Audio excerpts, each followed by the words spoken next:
Donc, bienvenue en médecine nucléaire. Donc, nous allons voir quelles sont les applications en médecine nucléaire et nous allons voir en détail le programme de notre matière médecine nucléaire. Donc, vous avez déjà vu avec Dr. Belkas les rayonnements et leurs interactions ainsi que le détecteur.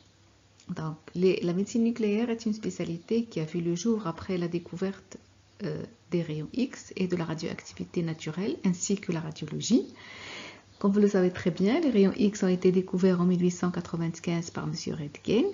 Tout de suite après, en 1896, M. Becquerel a découvert la radioactivité naturelle. Ensuite, il y a eu les travaux de la famille Curie, Pierre et Marie Curie, et ensuite Irène et Frédéric Joliot-Curie, qui ont découvert la radioactivité artificielle. Depuis, on a eu à nos dispositions un nouveau outil de travail en médecine et aussi dans d'autres domaines industriels et d'autres domaines d'utilisation des rayonnements.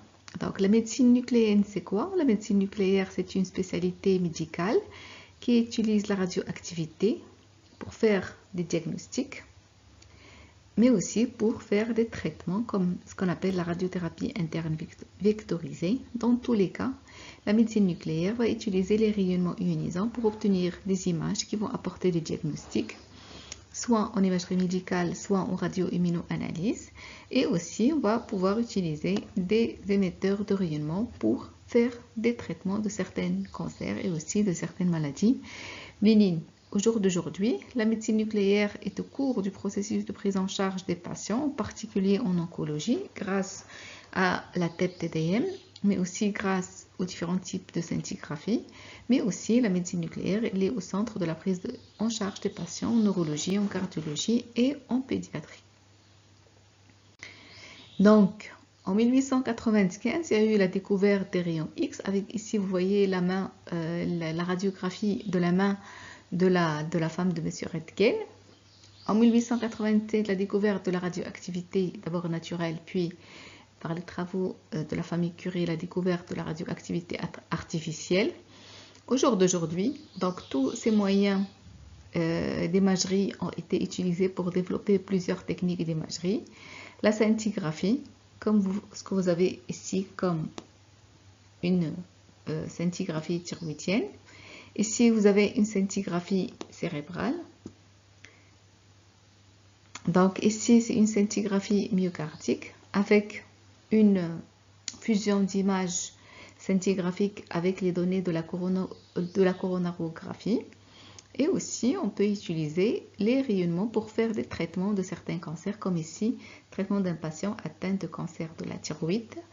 Et on a la possibilité aussi de contrôler l'efficacité du traitement par l'imagerie. Donc en bas ici, vous avez une image qui montre la fusion d'images scintigraphiques, qui est la tomographie par émission de positons avec une image obtenue par TDM, et ce qui permet d'avoir l'imagerie multimodalité qui apporte beaucoup d'informations et qui met ensemble les informations apportées par l'imagerie en médecine nucléaire et l'imagerie en radiologie pour enrichir l'apport informatif et aussi pour améliorer le diagnostic de certaines maladies.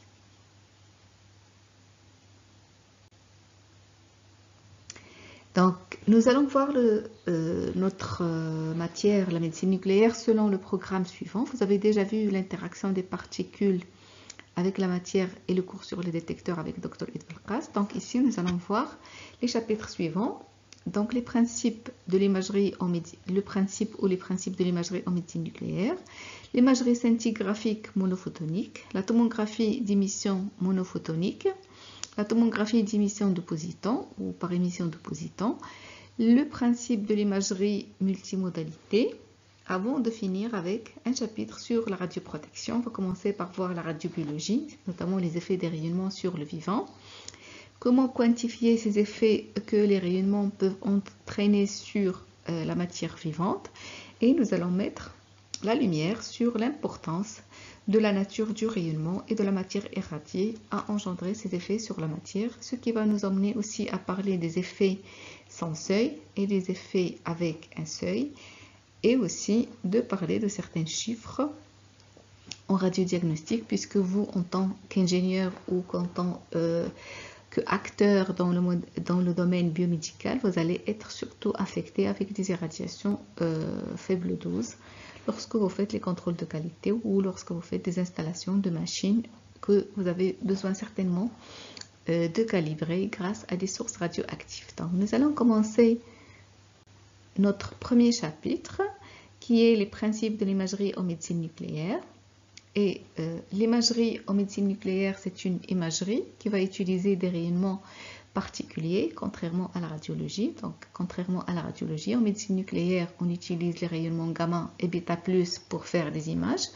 En radiologie, on utilise les rayonnements X. C'est pour ça qu'on appelle l'imagerie en radiologie comme une imagerie de transmission, c'est-à-dire ce sont des images qui sont obtenues après la transmission des rayons X par le corps des patients. Et l'imagerie en médecine nucléaire, c'est une imagerie d'émission parce que c'est le patient qui va émettre les rayonnements avec lesquels on va faire les images. Donc d'abord, la médecine nucléaire est une spécialité médicale qui va utiliser la radioactivité à des fins diagnostiques et thérapeutiques.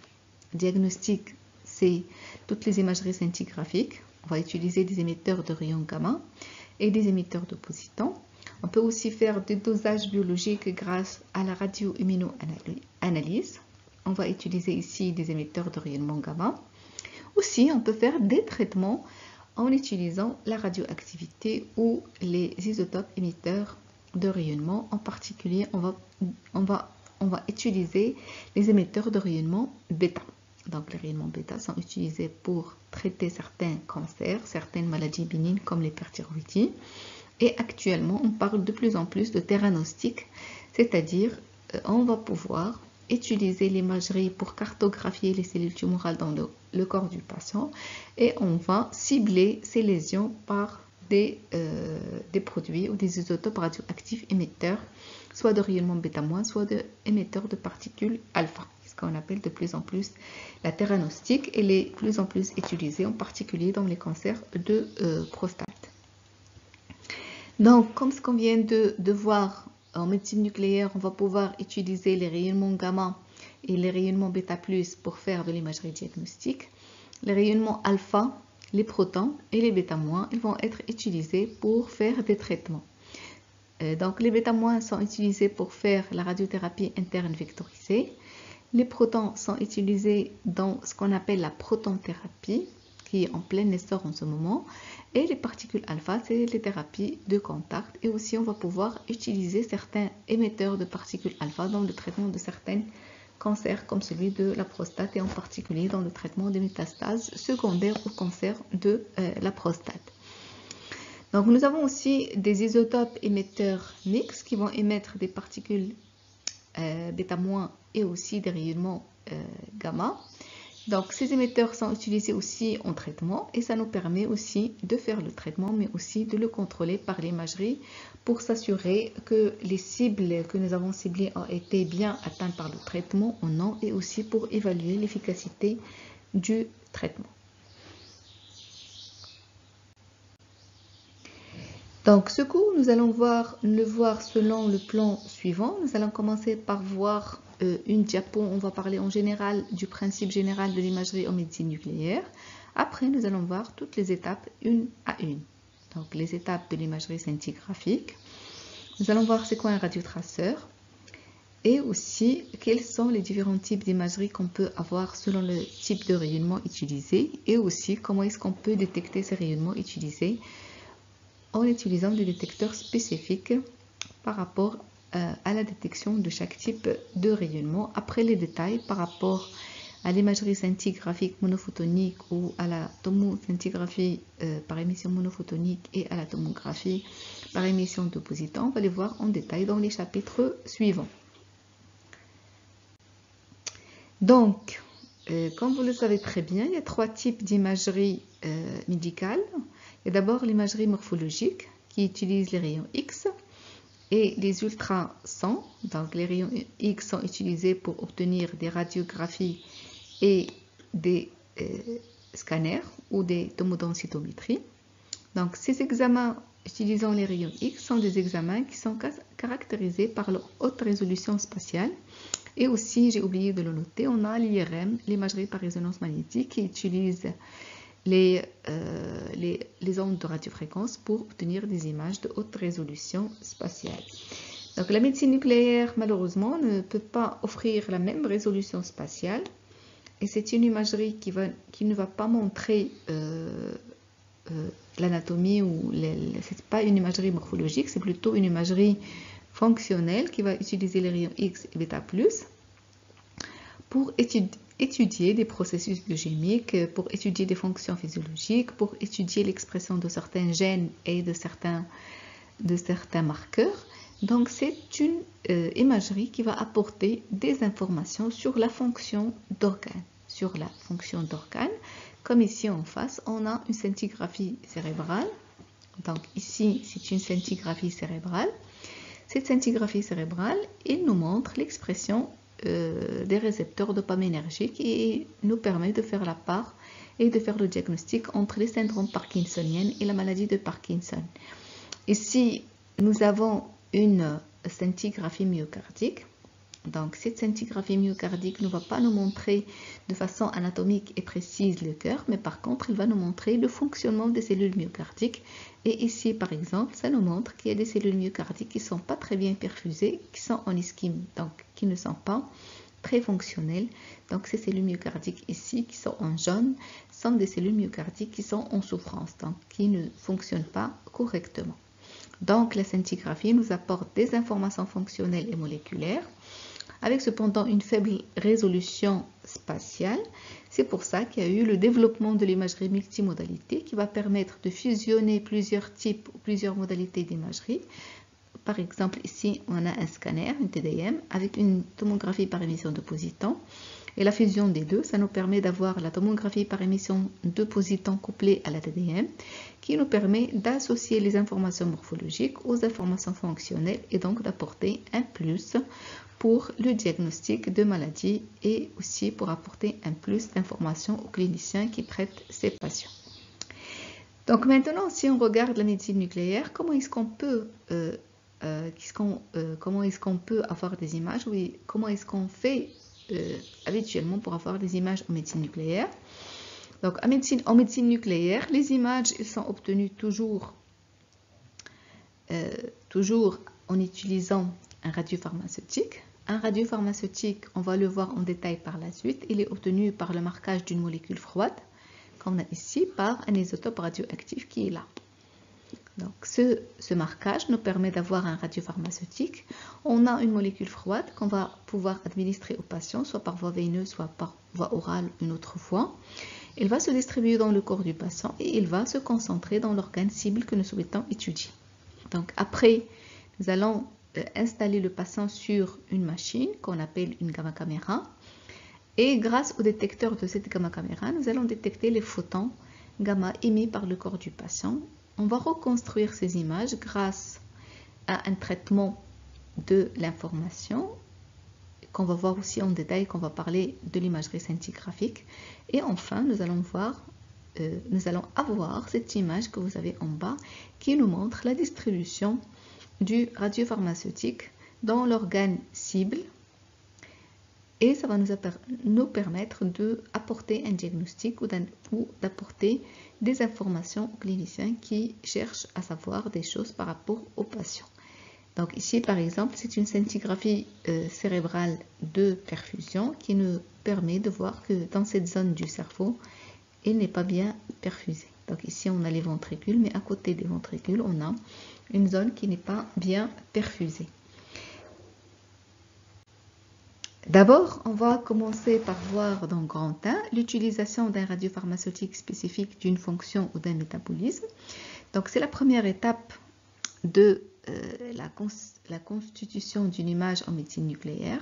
Pour faire une image en médecine nucléaire, on doit toujours commencer par préparer le radiopharmaceutique qui est spécifique de la fonction qu'on va étudier, du métabolisme ou de l'organe étudié. Donc, on va commencer par prendre une molécule froide spécifique d'un organe, d'une fonction physiologique ou d'un métabolisme. On va la marquer avec un isotope radioactif qu'on appelle marqueur radioactif. Donc ici, on va associer un vecteur qui est la molécule froide. un marqueur radioactif et on va avoir ce qu'on appelle un radiotraceur ou un radiopharmaceutique. Donc ce radiopharmaceutique est constitué d'une substance qui est spécifique de la fonction étudiée ou de l'organe. Donc la molécule froide va emmener le radiotraceur au niveau de l'organe à étudier et une fois concentré dans l'organe, donc cet organe va commencer à émettre des photons gamma qui, une fois détectés, vont nous permettre de avoir une idée sur la fonction de cet organe.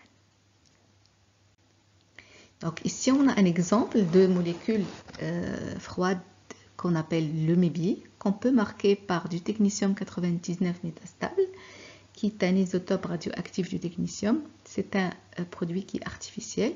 Donc une fois qu'on a marqué ce MEBI avec du technetium 99 métastable, on va obtenir le MEBI technetium qu'on va injecter au patient.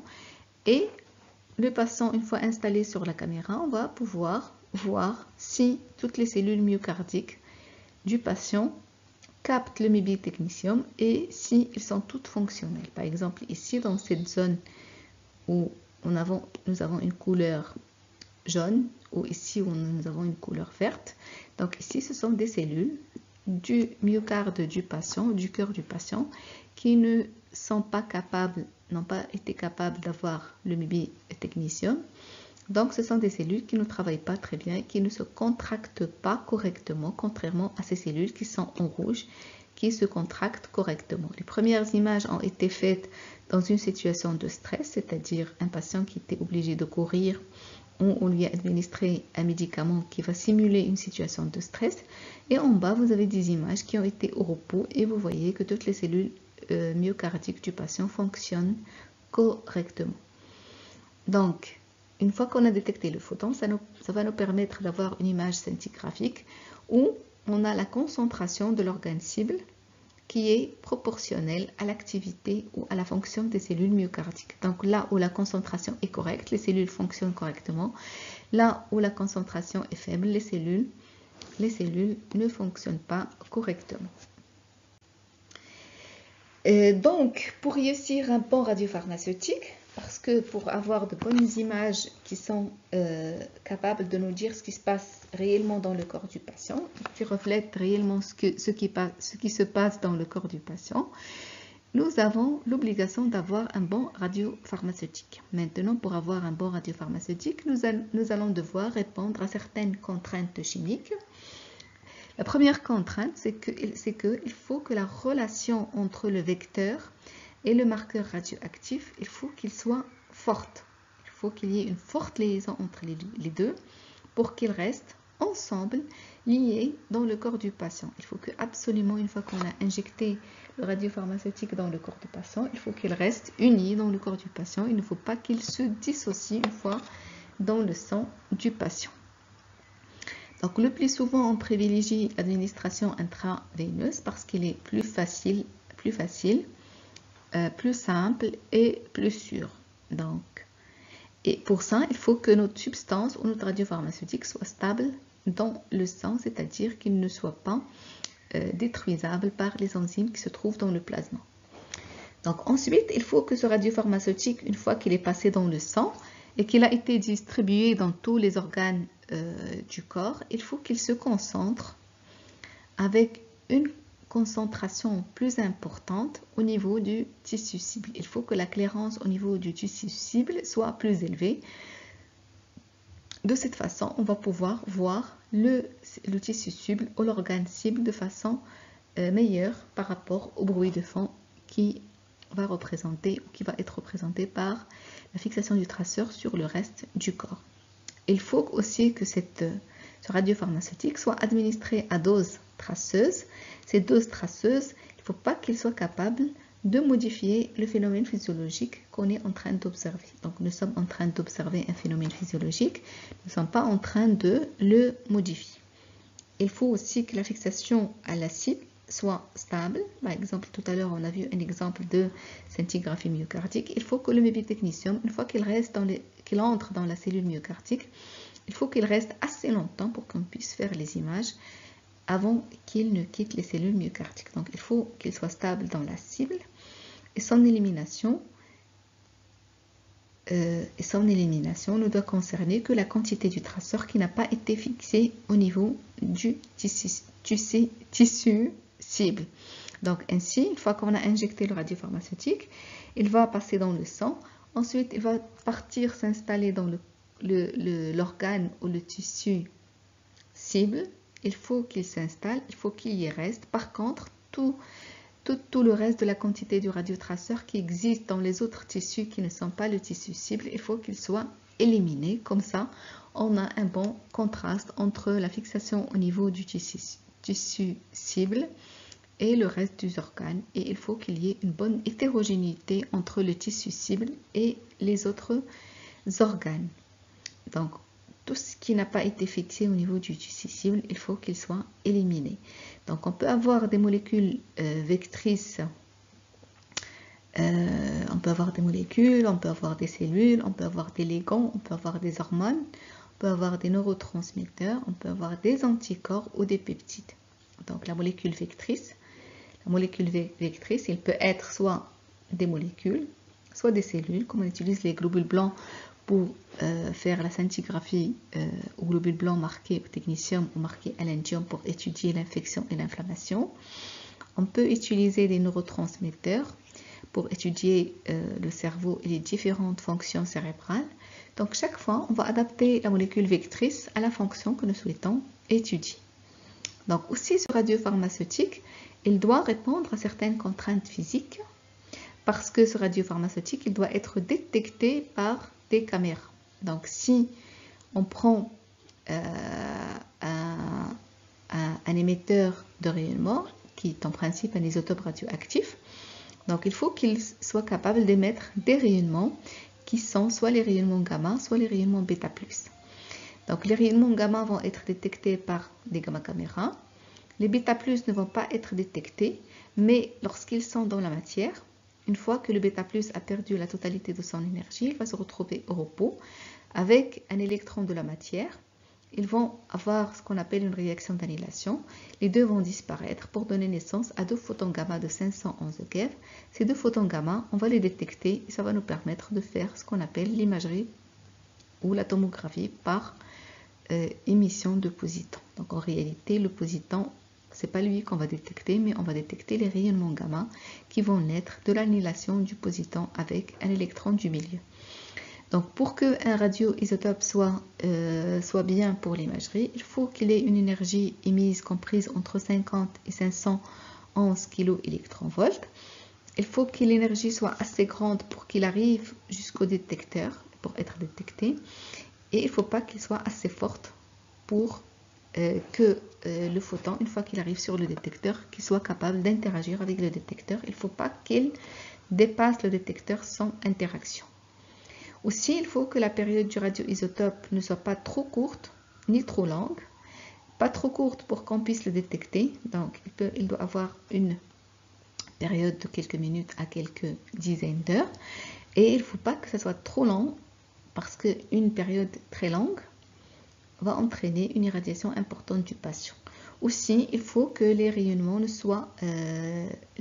émis ne soient pas nocifs pour le patient. C'est-à-dire que si on va utiliser un émetteur de rayonnement gamma ou un émetteur de positons, il ne faut pas que cette émission soit accompagnée avec un autre type d'émission qui soit nocif pour le patient, comme les neutrons ou les protons ou des émissions nocives pour le patient.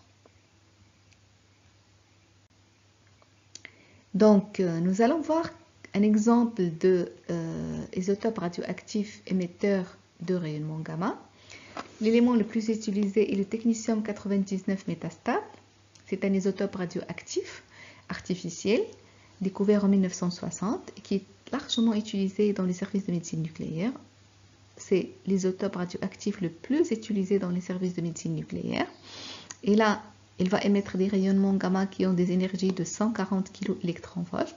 Il a une période de 6 heures, donc suffisamment longue pour pouvoir faire les images et suffisamment courte pour ne pas entraîner une grande irradiation du patient. Donc ce technetium 99, il est obtenu par des générateurs de molybdène, donc ce qui facilite le travail des services de médecine nucléaire.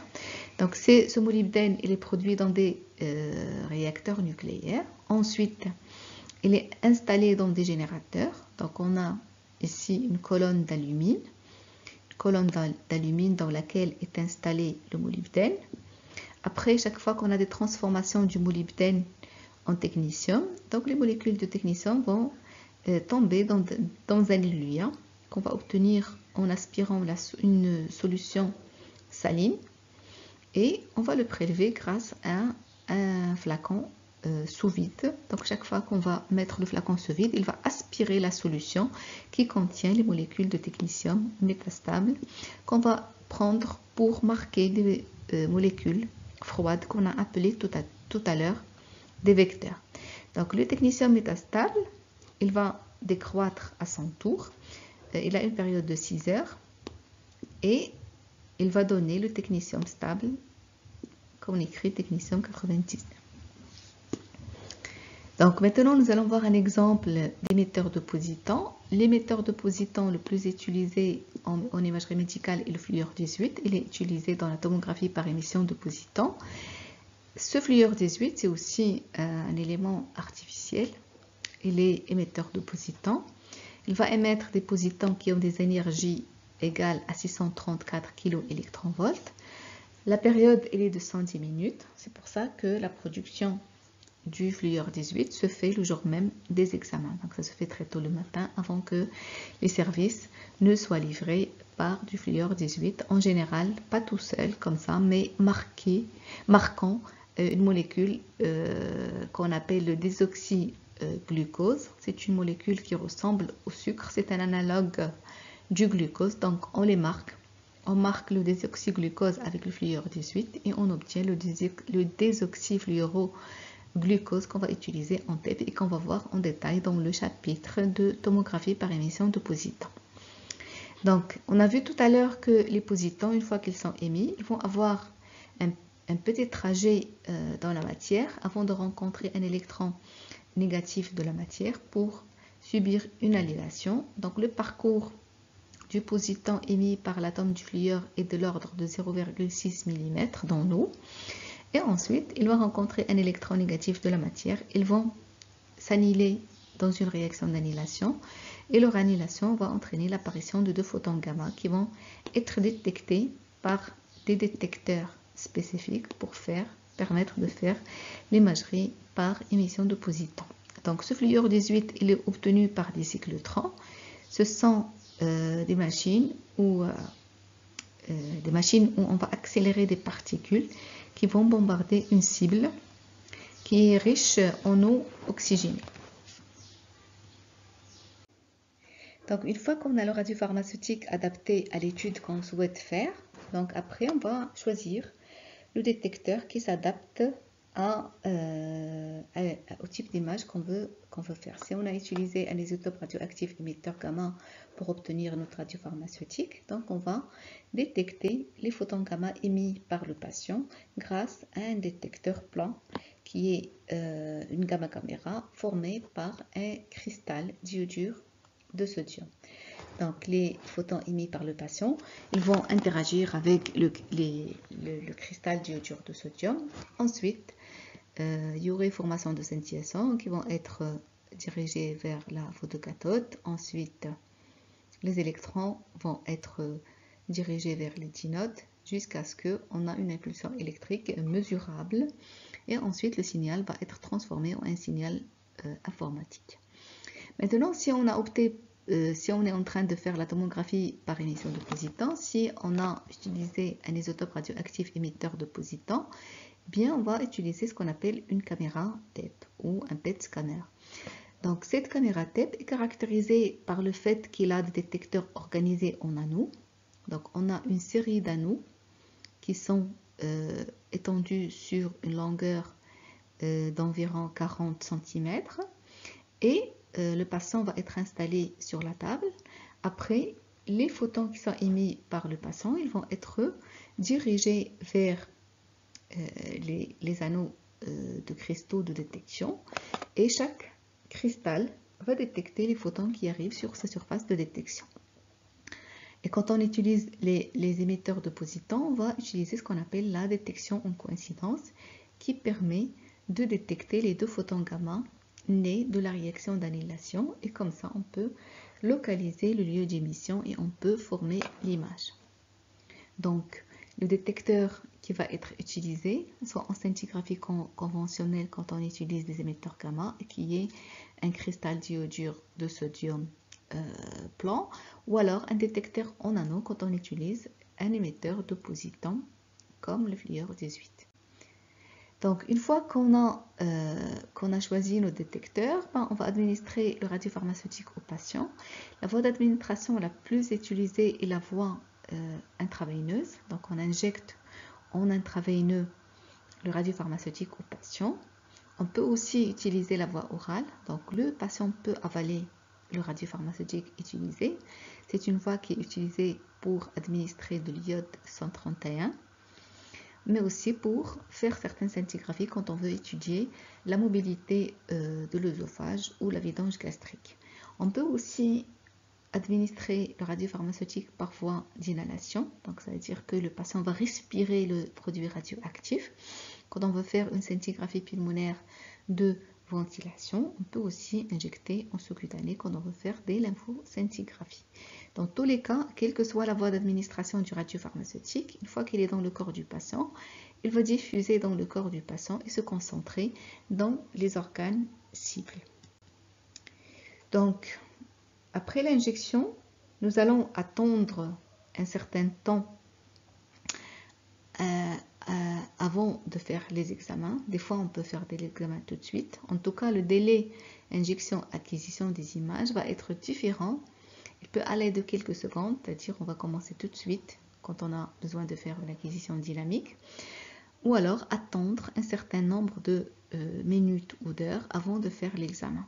En tout cas, ce délai injection-acquisition va dépendre du type d'examen et de ce qu'on cherche à savoir chez le patient. Donc, après ce délai, le patient est installé sur la table de la gamma caméra. Il doit être installé au repos confortablement pour ne pas bouger.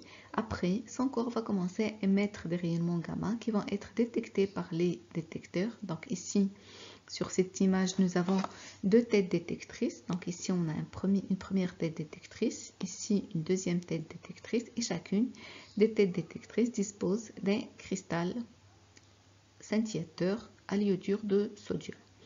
Donc l'image qu'on va obtenir, c'est une image qui va nous montrer la distribution du radiotraceur dans le corps du patient et il va essentiellement représenter la concentration du radiopharmaceutique dans l'organe cible et aussi cette concentration dans les bruits-fonds parce qu'en principe, une fois qu'on a injecté le radiopharmaceutique, il va se distribuer dans l'ensemble du corps du patient. Après, il va se concentrer dans le tissu cible et il va être éliminé des autres tissus qui ne sont pas cibles et qu'on ne souhaite pas étudier, de telle sorte à ce qu'on a une bonne hétérogénéité entre la fixation au niveau du tissu cible par rapport à la fixation au niveau des autres organes et comme ça on a une bonne différenciation entre le signal vrai qui est la captation au niveau du tissu cible et le bruit de fond qui est la captation dans le reste des tissus qu'on ne souhaite pas étudier. Donc ça nous permet d'avoir une image. Quand on a une fixation importante dans les tissus qui ne sont pas cibles, et donc on a une augmentation du bruit de fond, ce qui va altérer la qualité de l'image. Donc maintenant qu'on a fait l'acquisition des images, donc la deuxième partie, ça va être le traitement de l'image ou le traitement des informations obtenues par l'image. Donc ça se fait de manière informatisée. Donc ici, on a l'objet qui va émettre des photons qui vont être détectés parce qu'ils vont interagir avec le cristal. Mais avant d'arriver au cristal, ils doivent d'abord dépasser le collimateur et ils vont être retenus quand leur direction est parallèle à celle des septa du collimateur. Donc nous allons voir en détail les collimateurs quand on va parler de l'imagerie scintigraphique. Donc, une fois qu'ils arrivent sur le cristal, ces photons vont interagir avec le cristal et leur interaction avec le cristal va entraîner l'apparition de scintillations et ensuite ces scintillations vont être modifiées en un signal électrique qui va être dirigé par un circuit de détection vers un ordinateur et qui va traiter les images, traiter les informations, pardon, pour entraîner l'apparition d'images numériques. Donc ici, vous voyez qu'on a une image numérique, on a un certain nombre de lignes et un certain nombre de colonnes. Leur intersection nous permet d'avoir une petite case qu'on appelle un pixel. Et dans ce pixel, on va avoir un certain nombre de photons détectés par le détecteur. Donc, une fois qu'on a ces photons détectés, le nombre de photons détectés par pixel va être noté sur l'imagerie numérique.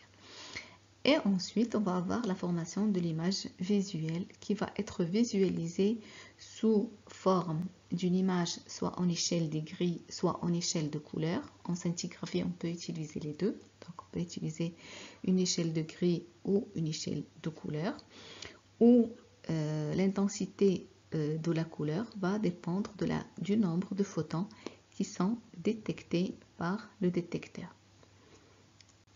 Donc ici, par exemple, on a ici une couleur jaune. Ici, on a une échelle de couleur qu'on appelle spectrum. Donc, chaque couleur va être attribuée au nombre de photons qui lui correspondent. Donc ici, par exemple, on a 3 photons qui ont été détectés. Donc, chaque fois qu'on a moins de 50 photons, ça va être une couleur bleue. Et puisqu'on est à 3 proche de 0, ça va être une couleur bleu foncé, comme ici.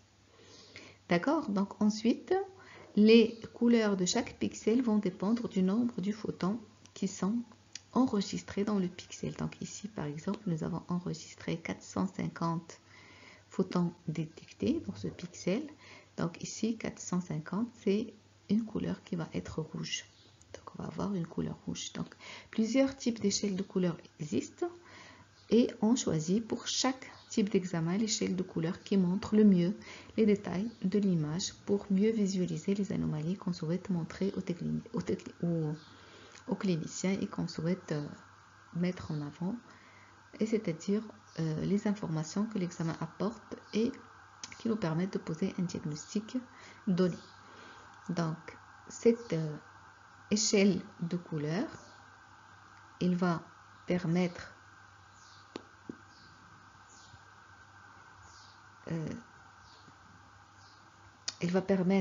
de visualiser les anomalies qu'on voit sur les images, et ils vont permettre aussi de pouvoir interpréter les images de façon facile. Donc l'analyse de l'image est la dernière étape de l'examen scintigraphique. Donc on va avoir une image, on va la regarder et on va étudier la fixation du traceur dans les différentes partie de l'organe étudié. Donc ici, par exemple, c'est une scintigraphie osseuse dans laquelle on va étudier la fixation d'un radiopharmaceutique qu'on appelle les hydroxydiéthylène phosphate. En tout cas, c'est un diphosphonate marqué au technétium 99. Et ce diphosphonate marqué au technétium 99 va se fixer là où il y a des ostéoblastes, c'est-à-dire des cellules osseuses qui construisent de l'os. Donc chaque fois qu'on a un processus qui attaque l'os, comme un cancer ou une lésion osseuse, donc l'os normal réagit par la fabrication d'un nouveau os. Donc chaque fois qu'on a des zones comme ici, qu'on a des hyperfixations, ça montre que c'est des zones qui ont été agressées par un processus donné, et l'os normal réagit par la fabrication d'un nouveau os. Donc chaque fois qu'on va injecter le HMTP marqué au technétium, il va être concentré par les cellules ostéoblastiques qui fabriquent l'os, et ça va nous permettre de voir des zones comme ici, des zones d'hyperfixation. Donc sur l'image scintigraphique, on peut avoir soit des zones où il y a une hyperconcentration du traceur, on peut aussi avoir des zones où il n'y a pas du tout de traceur, donc c'est des zones de faible concentration du traceur. Et donc, on va analyser les images d'abord. On va commencer par analyser les images d'abord.